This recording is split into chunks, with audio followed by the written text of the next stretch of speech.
Ethiopia continues to face one of the worst droughts in recent history, and millions of its people are suffering from acute hunger. Back in December, the United States resumed aid shipments after previously suspending them due to concerns about theft. But starvation is still prevalent. Special correspondent Jack Hewson reports from the Tigray region in northern Ethiopia. These might be the last days of Gebra Michael's life. After months of little or no food, he's starving. His stomach swollen from water retention that results from protein deficiency, skin stretched taut across his upper body, his heartbeat visible.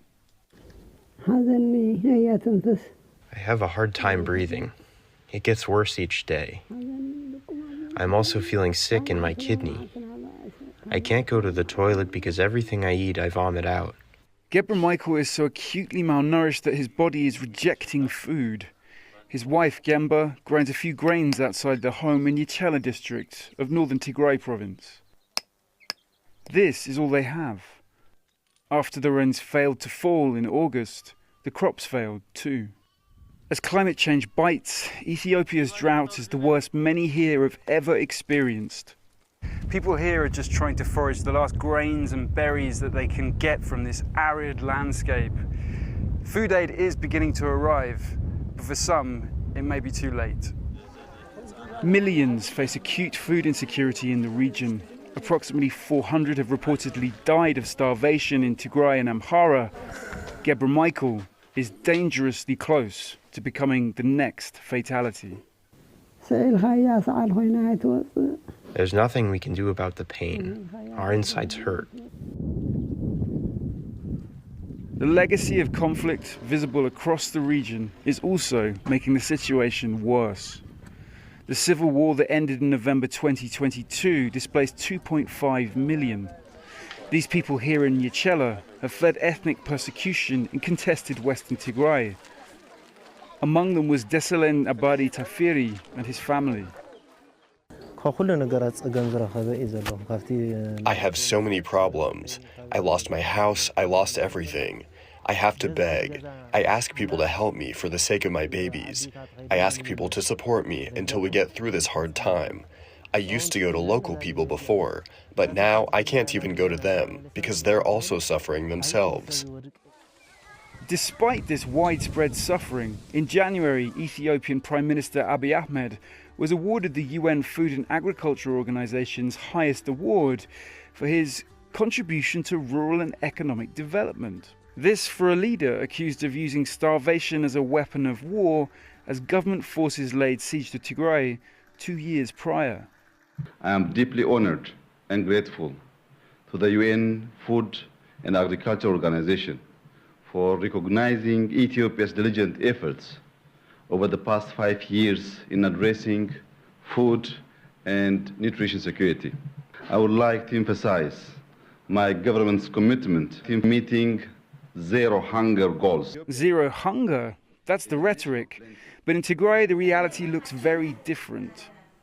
Baby Lou was brought to Ida Hospital in Mekelle by his mother, Alam Degafu Burhan, after she was unable to produce breast milk, and he became dangerously underweight. When I was pregnant, there were food shortages. When I got close to giving birth, I had so many problems. My breasts ran out of milk because I had no food. Further down the ward are other children that developed hydrocephalus, the swelling of the brain with spinal fluid, a condition that can be caused by malnutrition in pregnant mothers. If nothing is done, Tigray could slide into famine. But using what's termed the F word is sensitive for the government and aid agencies alike. The memory of 1984 haunts Ethiopia when pictures of the devastating famine shocked the world.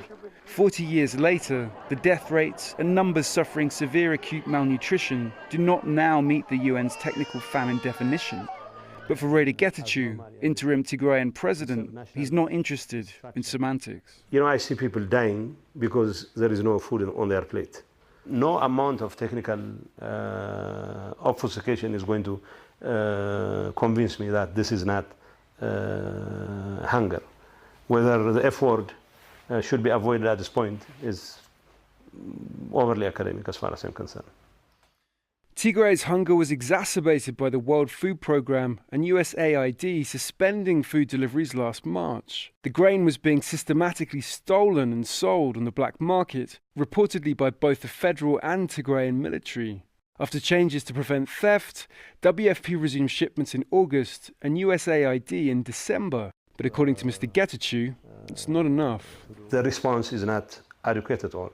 The resumption of food aid only covers 20% of what used to be the humanitarian need in Tigray.